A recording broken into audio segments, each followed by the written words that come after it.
Se você acha que ser cristão é chato, é porque você ainda não conhece Jesus. Se você acha que ser cristão é chato, é porque você ainda não conhece o Evangelho.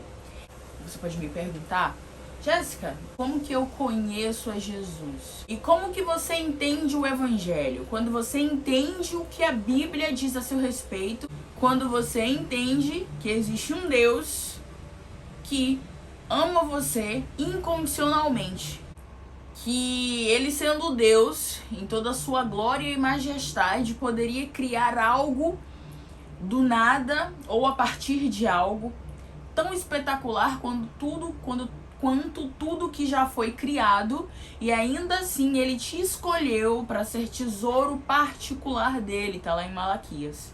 Que ele nos vê como eleitos de Deus, como embaixadores dele na terra. Então ele tendo poder para criar qualquer coisa do nada, ele nos vê como perfeitos, como eleitos, como geração eleita, como embaixadores dele na terra. E quando a gente entende isso e a gente crê nisso, a gente entende de fato o Evangelho. Quando a gente entende que Deus, ele investe em nós, ele é o maior investidor a longo prazo que nós temos, porque ele investiu sabendo que depois de um determinado tempo, milhares de anos depois, ele sabia que valeria a pena. E ele investiu em você, dando a vida dele por amor a você.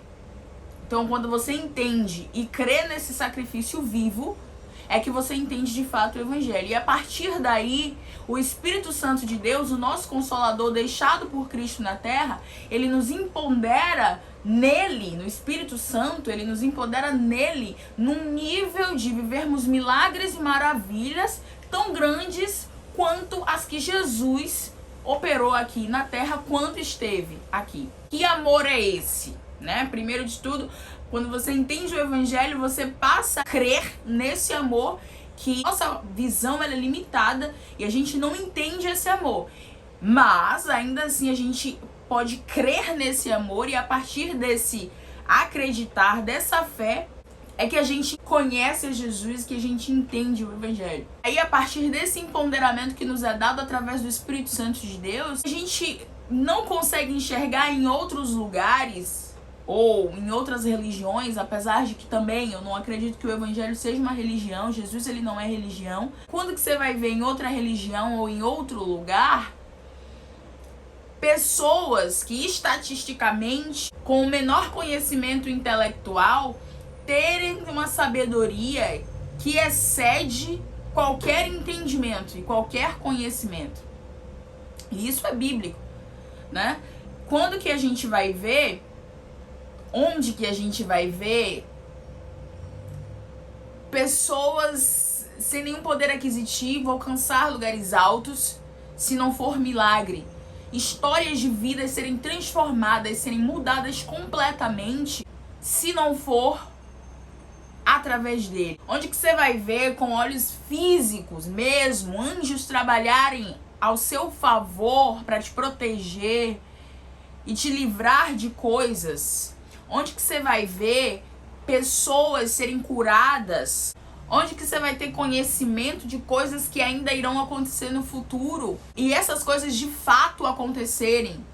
Onde que você vai ver enfermos serem curados, demônios serem expulsos, libertar pessoas que por anos foram cativas no espírito e na mente? Onde que você vai ver a alegria no olhar de pessoas ao descobrirem que são verdadeiramente amadas por Deus, verdadeiramente alegres porque receberam a resposta que tanto queriam ou que pediram segundos, horas, instantes antes de você chegar em um determinado local, e que você foi resposta de Deus na vida dela, naquele dia, naquele momento, para aquela situação? Eu vou te contar aqui 3 episódios, eu vou tentar ser muito breve, 3 episódios que Deus usou a minha vida para salvar outras pessoas. Não só salvar outras pessoas, mas também coisas que eu vivo na minha vida diariamente e que me provam e que me mostram a existência e o amor tão grande desse Deus. Há algum tempo atrás eu precisava correr, eu corro sempre no mesmo horário, corria sempre no mesmo horário, começou a chover. Antes de sair de casa, eu orei e pedi ao Senhor que cessasse a chuva, porque eu precisava correr. Não era uma necessidade, mas Deus ele é Pai. Ele não se importa só com as suas necessidades, ele se importa para além delas. E eu pedi que parasse de chover, porque eu precisava correr. Eu estava construindo um hábito, eu precisava correr. Então eu saí. Saí, ainda estava chovendo, mas no meio do caminho, exatamente o momento que parou, eu agradeci ao Senhor porque Ele tinha ouvido a minha voz. A segunda testemunho, eu posso colocar assim, talvez eu que tenha mais tempo, eu ainda era estudante, não tinha dinheiro. Existe até uma piada que diz que estudante universitário ele não tem dinheiro nem vida, então ele não tem muito o que fazer com um estudante universitário. Mas eu tinha uma aula em um curso que não era da faculdade, era um curso extracurricular, e eu fui no horário errado. Era tarde, eu fui pela manhã, não tinha ninguém lá, e eu também não tinha dinheiro pra voltar. Se eu voltasse pra casa, eu não teria como voltar pra aula. Então eu precisei ficar no local, mas eu também não tinha dinheiro pra comer lá, pra me alimentar. E eu falei, amém, que seja. Fiquei um pouco chateada, mas que seja. Só que antes de eu entrar no prédio, eu vi que tinha um cara, o recepcionista, que tava ouvindo um louvor, uma música evangélica, uma música cristã, como queira. E eu aproveitei a oportunidade para pregar o evangelho para ele. E pregando o evangelho para ele, ele começou a me falar que ele estava visitando uma igreja, mas ele ainda não tinha aceitado Jesus porque ele via muitas coisas erradas, pessoas falarem mal uma das outras, etc, etc. E eu expliquei para ele que a igreja é um lugar onde ele vai encontrar muitas pessoas erradas também, como em qualquer lugar, em qualquer profissão, em qualquer lugar que a gente vá, onde tem ser humano, acaba que vai ter coisa errada, mas a igreja é o lugar ideal, porque pessoas ali são transformadas. Quando a palavra diz que a fé vem pelo ouvir a palavra de Deus, talvez a pessoa esteja indo para a igreja com um propósito completamente diferente, mas de tanto ela ouvir aquela palavra que confronta, aquilo pode trazer transformação para a vida dela. Então que ele não olhasse para as pessoas que estavam erradas naquele lugar, e sim olhasse para Cristo, porque era de onde viria a salvação dele e resolução de todos os problemas, enfim. E aí ele começou a falar que ele nunca imaginaria que eu era cristã por causa da minha aparência. No entanto, ele sabia que naquele momento ali quem estava falando com ele era Deus e não tinha como ser outra pessoa. E nisso ele conseguiu pra mim um local pra eu ficar, cafezinho, e eu fiquei na maior mordomia no prédio até o horário da minha aula. Então, se isso não é Deus, me diz quem é. E a outra vez, que foi a mais... Não foi a mais recente, mas ali, intermediária. Esse último eu tava na praia, porque meu escritório é lá. E 3 jovens começaram a se afogar. Eu não podia fazer muita coisa e eu comecei a entrar em desespero, porque pra mim é uma das piores mortes. E eu não gosto de presenciar certos tipos de coisa.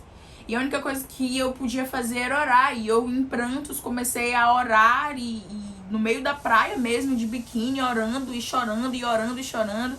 E as pessoas não podiam entrar porque se sentiram inseguras, também não entraram pra tentar salvar eles. E eu sei que eu orei muito, passou-se uns 15 minutos e quando eu terminei de orar, eu acabei de orar, e aí que as informações foram chegando até a mim. E aí tinha 2 amigos comigo no dia, e eles não são cristãos, mas eles presenciaram aquele milagre. 2 deles, depois que as informações chegaram pra mim, 2 deles conseguiram sair. E a última menina, ela saiu da água exatamente no momento que eu terminei a oração. E aí eu vi ela chegando na areia, e aí juntou ali a família dela e os outros 2 meninos que eram amigos dela. E pra saber se ela tá bem, provavelmente eu ouvi o Senhor e eu agradeci ao Senhor, né?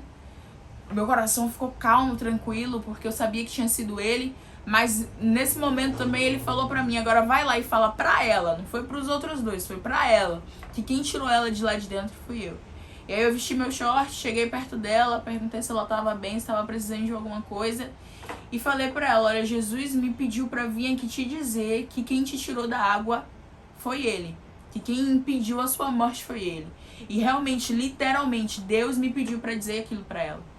E aí ela contando que ela conseguiu sair da água porque ela pisou numa rocha. Ela disse com essas palavras: eu pisei numa rocha e aí eu consegui voltar. E aí eu comecei a rir com Deus, porque a Bíblia diz que ele é a rocha. E na mesma hora ele falou comigo: eu sou a rocha. Eu não precisei dizer pra menina, ele não me pediu pra dizer pra ela que ele tinha dito que ele era a rocha. Mas eu sabia dentro de mim quem era a rocha. E aí eu fiquei muito feliz com Deus e saí, só falei o que ele tinha mandado e saí de lá. E é esse tipo de coisa que acontece quando você entende quem Jesus é, quando você entende o quanto ele te ama e quanto ele ama aqueles que ele pediu que nós fôssemos atrás, ide por todo mundo e pregar o evangelho a toda criatura. E é por isso que nós levamos esse nome que tem todo poder, que para o mar, que impede coisas ruins de acontecerem. Então me diz se isso é chato, me diz se viver dessa forma é chatice pra você. Viver com Cristo, todo dia é uma viagem louca, todo dia é uma viagem diferente. Só quem enxerga a vida pelas lentes do autor da vida consegue perceber que tudo que tem aqui, tudo que a gente vive é um milagre. Então, cara, se você ainda acha que ser cristão, que é voltar ao estado natural das coisas como deveriam ser desde o início, é chato, é porque, infelizmente, você ainda não conhece Jesus. E eu oro para que você venha conhecer em nome de Jesus. Mas graças ao vídeo e até o próximo em nome de Jesus.